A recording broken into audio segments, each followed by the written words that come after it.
Hello and welcome to another video where I say we, it's an actual we this time, reacting to the Greece Civilization new update upcoming. I'm joined by my good friend from ROK, Nanga. Say hello, Nanga. G'day, guys. You may notice Nanga's not a native Brit. I mean, we used to own Australia back in the day, but Yeah. it's all different now, isn't it? Yeah. For the worse, some would say. But you've been playing ROK for years, haven't you, mate? Yes, I've been playing for 3 to 4 years now, so been a while now.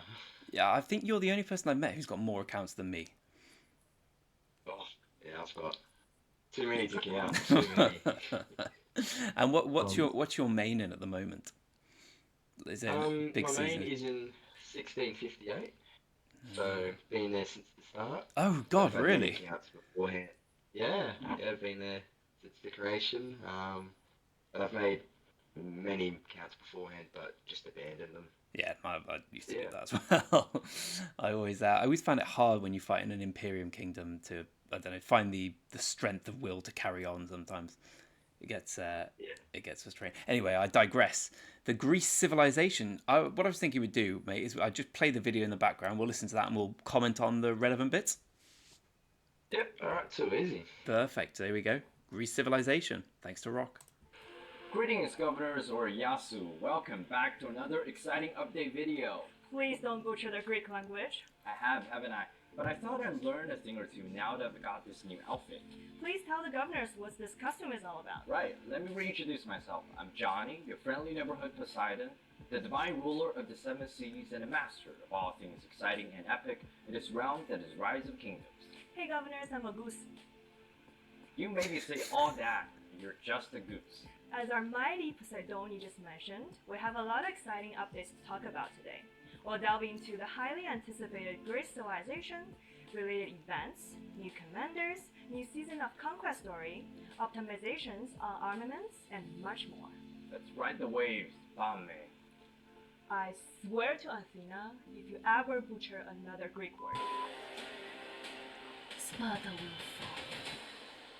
fall. All of Greece will fall. The Greece civilization is coming. After the update, you can change your civilization to Greece to experience its new civilization features, new building architecture, and special units. Let's check out the stats. The Greece civilization increases infantry health by 5%, rallied army damage by 5%, and stone gathering speed by 10%. Oh, I was just gonna stop it there, mate. I'll go back here. What do you so is this I'll be honest. Right. I thought there was a Greece civilization already. I just didn't really. I never choose. So did I thought too. So when I saw them talking about Greece, I was like, oh right, okay. Until I looked into And Oh, that's why you're the king. it. Who are we joined by? Sorry, who's this? Who's joined us? who do you think? I The don't know. other Aussie contingent. Oh no way! We are joined. We're joined by Diva and another ninja, who are well, yeah, exactly. This is the Aussie takeover. We're just chatting about the Greece civilization coming out. Have you guys looked into it? Looked at it yet, but we saw you guys in here and we thought, this is kinky. Let's go listen. To be fair, before you got in, Nanga and I were talking about some filthy stuff. So you know you joined at a good time. Exactly. I'm excited that I missed it. I was actually thinking, is there some kind of upside down pineapple hanging on this like voice chat? I don't know. Let's go find out. If anyone's unfamiliar Well, with the upside down pineapple reference, Google it. I promise you won't be disappointed. Well, too bad for you, Diva. I was here for everything. Bloody hell, we've got the whole gang here now. Nanga, you're joined. Sounds to me like a rogue thunder. Yes, and my input on the Greece update, it's looking kind of cool. I just hope they do some reconfiguration on their like packs and stuff like that because it's kind of bland looking in shop these days, so it's not worth spending. Just my input. Yeah, that I imagine Rise of Kingdoms are particularly good at putting in new packs when there's a chance to spend money. So Yeah. Nanga and I are just talking. We're going through doing a quick YouTube video. So you're all on YouTube. Congratulations. Say hello, hi, mom. We're doing a quick. Hello, YouTube. So now you regret joining. About what you just said. So we're just going through, looking at the Grease video and reacting to it basically, because that's what all the cool kids do nowadays. That would have been great. I can't believe I didn't swear. It's a first. Well, I've got it on my screen now. So with increasing infantry health by 5%, rallied army damage by 5%, and stone gathering speed by 10%. So is this the best infantry civ now? I would almost say so. I'm pretty sure yes. I mean, So Greece looks like the way, nearly. yeah, with the health being so important, I imagine that will be the key thing. I guess rallied army is good for later SOCs. Yeah. No one cares about stone Well, gathering. If you're running with infantry, pretty good. Yeah. Well, I assume we all get to change for free as well if it was like Egypt. Yeah. Possibly. So I'll carry on the video. You're staying in now, guys. You're in for the long term. Complete army damage by We 5% start. and stone gathering speed by We start. 10%. Good, it's not right. The special unit for Greece is Agarastadi. They were elite soldiers who carried silver-plated shields. That's why their name means silver shields in ancient Greek. Here's a sneak peek of how they look. A new civilization means new commanders. The starting commander for the Greek civilization is the father of Athens, Pericles. Joining with him is the king of Epirus, Pyrrhus. Pericles is an epic infantry commander who excels in garrison and support. His active skill gives the commander's troops a shield with damage factor of 1000 for 3 seconds. The shield also increases the healing the troops receives by 15%, the march speed of their infantry units by 20%. Pericles can be acquired. That's quite interesting. That looked alright. So we've got. Let's have a look what the actual skills are.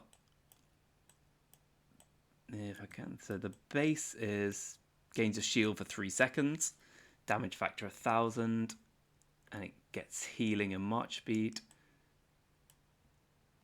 Increased garrisons, Right. kind of whatever, I guess.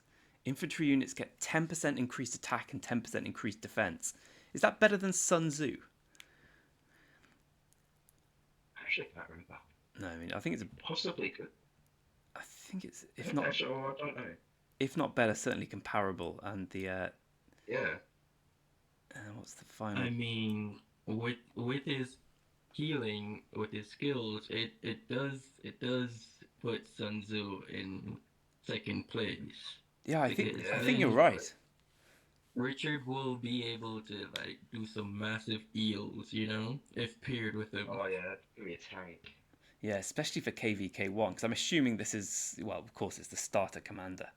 And normal attack damage reduced. Okay, this looks like a pretty good epic commander, It actually is. which makes sense given if they're pushing it for something new. Oh, as England drop a terrible catch there. Oh, Johnny Bairstow. Dear. Anyway, I'll carry on. The march speed of their infantry units by 20%. Pericles can be acquired through silver chests, golden chests, and the expedition shop. Pyrrhus is a legendary infantry commander, excels at versatility and defense. His active skill deals at most 1400 direct damage to a target troop and increases the normal attack damage of this commander's troop by 20% maxed for 3 seconds. Pyrrhus can be acquired through golden chests, the expedition shop, daily special offers, and card king. Okay, so it's a new gold commander, new gold key commander. Yeah. So Right. So the rages, it's okay. So it's like cow. I think it's exactly the same as Cow's strength. It's 600, 800, 1000, 1200, 1400, and a big normal attack bonus for 3 seconds. It's pretty good. I just wished it wasn't a single targeted attack. Yeah. I wish it was AoE. Oh my god, it would be amazing. That would be YSG level. What else do we have? Yeah. Infantry units get up to 10% increased health and 15% increased march speed. And when outside of Alliance territory, they deal 20% more normal attack damage. That's a pretty big bonus as well. That's quite rare, Yes. that particular clause. Is it out territory is huge. Yeah, I don't. Are there any Yeah. commanders that have that? No, I don't think so. Not that much. Not that high. No. It's pretty massive. What's Really impressive. what's the third one? Tiny.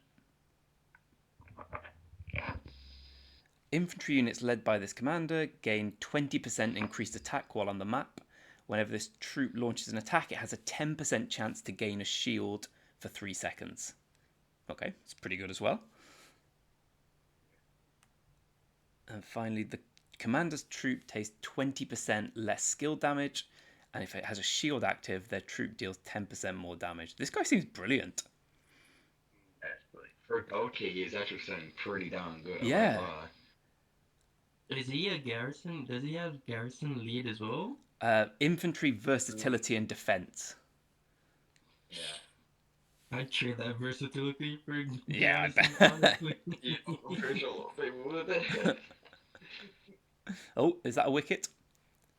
Yep, Smith's gone. Right, there we go. That's right. That's the level of professionalism we have here. We have unexpected people joining the call on wickets.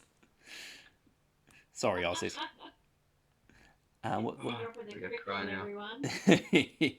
and what's his special? They didn't have a special. Okay, well these dudes seem pretty legit, right? Yeah. Let's carry on with the video. I mean, Oh, sorry, carry on, mate. he's solid so far. It's just to see his like testing now would determine his worth. Yeah, exactly. Well, I think the big thing actually, which we haven't touched on, is, I mean, you guys have all just come through KVK 1 and 2. Like, how difficult is it in KVK 1 to have an aggressive infantry commander? Well, wait. Go ahead. Go ahead. Sorry, I've certainly never managed it. I always end up running calves just on that basis. So just seem to really struggle with infantry in early game. Yeah, exactly the same. Because you get Sun Tzu, Bjorn, who can't do forts, Richard can't do forts, Martel can't do forts. And then until you get to Alexander, you haven't really got a good infantry lead for any rallies. Wow, think about it, this kind of changes quite a lot early game. It's pretty good, actually. Yeah, it's going to open up a little bit more things. I think so too, because like Diva said, I always use calves early game simply because if you don't, you can't rally forts. So I always have a Mina, a Motor, or a Cow lying around. Oh, pretty sick. Let's carry on.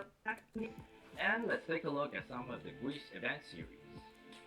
Log in for 7 days to gain Purus in the Signing Spoils event. Complete side quests in the Paean of Olympus event to redeem rewards in the Aegean Blooms event. The special Greece city thing, Sacred Sanctuary, can be obtained in the Hellenic Epic event. It increases cavalry health for 5% while decreasing archer attack for 5%.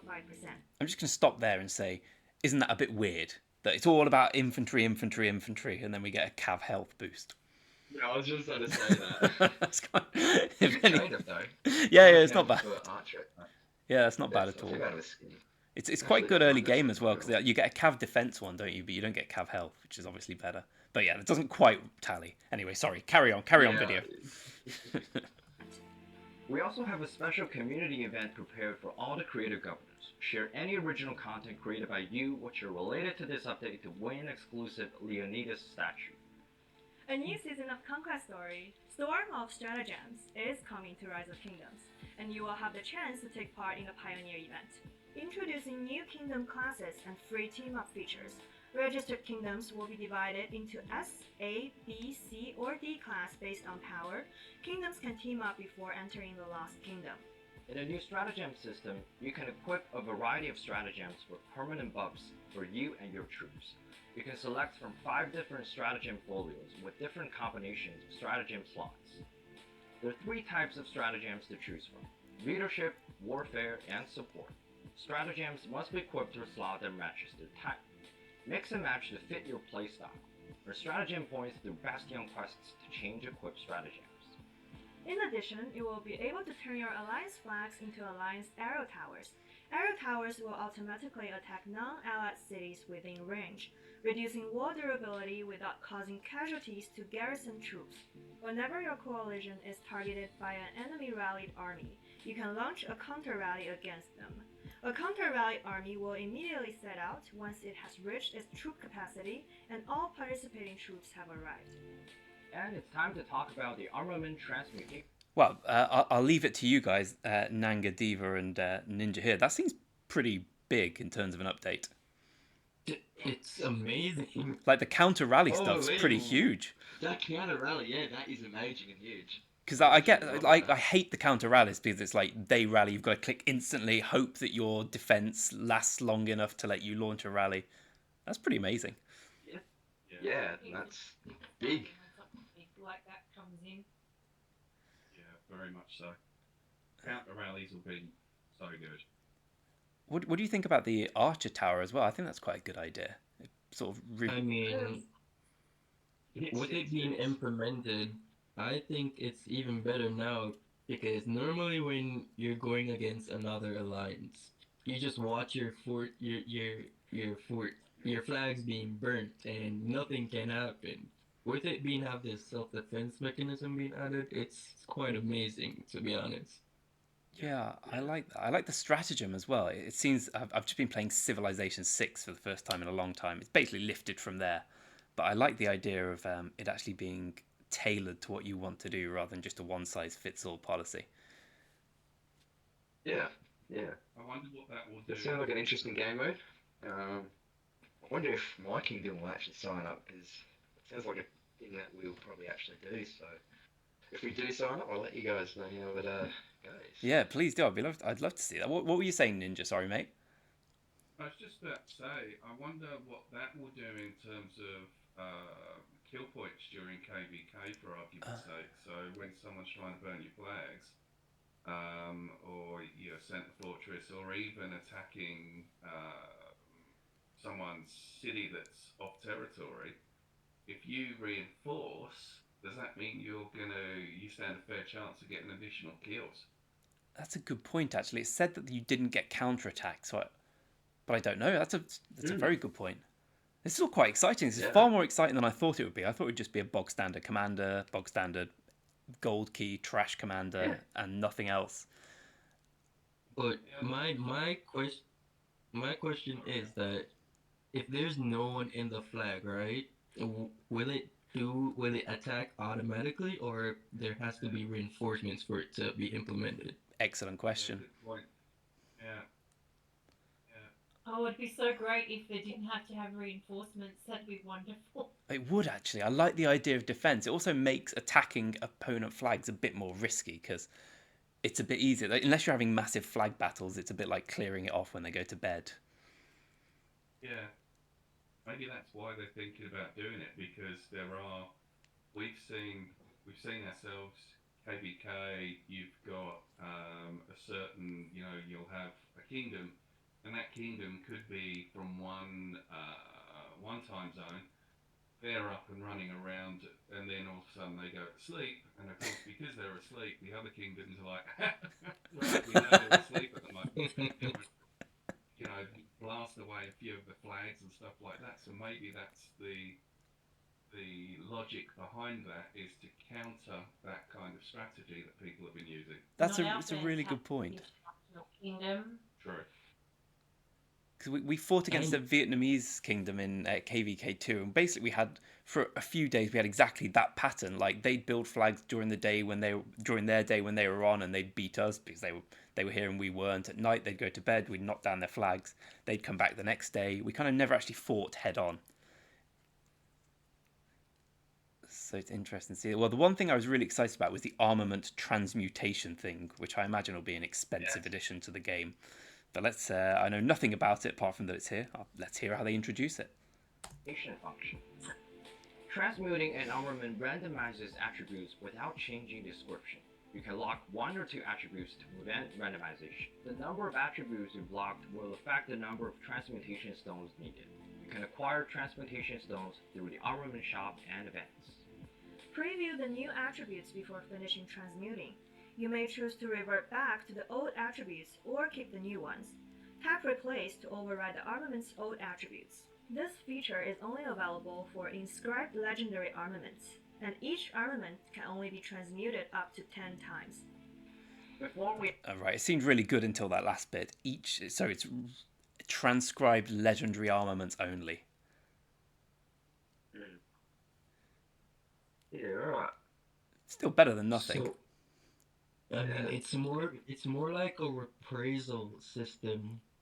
So if you check the detail, because say for instance you get a legendary equipment and you're about to forge it and you get an inscription added. What I see this well, where I see this going is that if it's a case where you can like stack inscriptions, sorry, my language, this is a system that can be taken advantage of, and you're getting 10 tries. That's more than amazing, to be honest. But each one, I presume, costs quite a bit, and it's still very random because it's still the armaments, not the equipment. Mhm. Well, it's still something to take advantage of. Yeah, better I than mean, you nothing. get the choice. It's just random. Also, is anyone else put out that he's getting rid of all damage for siege unit health? Yeah, I just see that and I was like, oh my. This is the perfect armament. Why is he getting rid of this? Yeah. Cool. The rest of it is a content creator bit, which I actually tried to join because I didn't realize they were doing a thing. So, in summation, my unwitting YouTube comrades, what do you think? This seems like a pretty big deal, right? The whole Yeah, thing. big update. Yeah. Big update. When I read it the other day, I don't often go through all of the update stuff, but I read it all the way through and I was like, wow, it's actually really impressive. Yeah, I completely agree. I love the focus on infantry because everyone's infantry KVK1. It's actually nice to see some benefit to it rather than just everyone being Sun Tzu Bjorn. Yeah, Yeah. yeah. Bit hard being infantry main. Yeah, you get one. You either have to go for Richard, which means you waste all your heads, or just accept you're not going to be relevant. Yeah. It's not going to entice me back to a KVK1. Yeah, don't blame me on that. Although I've just started a free-to-play account where I thought I'd go into KVK1. I'll put a link in the description because I know how to do YouTube. I was going to do archers because I'm bored of infantry, but this kind of might get me back down there. This Pyrrhus looks really good, especially as a gold key. Yeah. Interesting with testing that will come in the coming weeks. Yeah. Well, my friends, thank you. Sorry, Ninja, I was gonna sum it up, but please come in. I'm gonna throw this out there. Is anyone thinking Leonidas Prime Ooh. coming soon? Well, I was thinking Achilles, Hector, like Ajax, Odysseus, Yeah. even. Good point. But I mean, they'll definitely Yeah. throw in some big. I thought it would be. I assumed this guy would have a reduction to archer damage just by like the hoplite wall of shields protecting you from the archers. So I kind of think there's scope for that kind of thing, and they love putting a prime out, don't they? Yeah. I'm just wondering. I'm wondering if we might get a Leo Prime. Maybe not initially, but after a few weeks or so. I'm not going to be mad if we do. No, I won't be mad. Definitely not. Oh, I love the way this is. This is. Prime. I think this is coming out on the 11th, right? I forget exactly. Yeah. Yeah, I believe so. Okay, so we've got 5 days to do it. Well, I hope to test this quite early on, actually, because this seems really interesting, and it might. I imagine this have quite a profound and pronounced effect on the early game for sure. I don't imagine Pyrrhus. I can't imagine seeing him in SOC, right? Oh, yeah, I wouldn't really either. Yeah, A lot of options. you'd need a massive museum bonus, but I think for early game starters, Greece looks like a pretty sick civilization to choose. Will you guys be changing to Greece when you get the chance? I'm thinking about it. I won't lie. Instantly. But, Yeah. especially in KVK time, that plus. Yeah, that infantry health bonus is pretty good. Listen, guys, thank you to those of you who came to help with the video and those who came and turned up and thought, oh, crap, there's a video on. So you're now, us five are now the reaction quintet. Is that the right word? I don't know. There'll be a contract sent afterwards. You'll get 80% of proceeds between you. So thank you. Thanks for joining, guys, and I hope those who watched the video found it useful and enjoyed our inane chatter. Till next time, wave goodbye. Bye. Bye.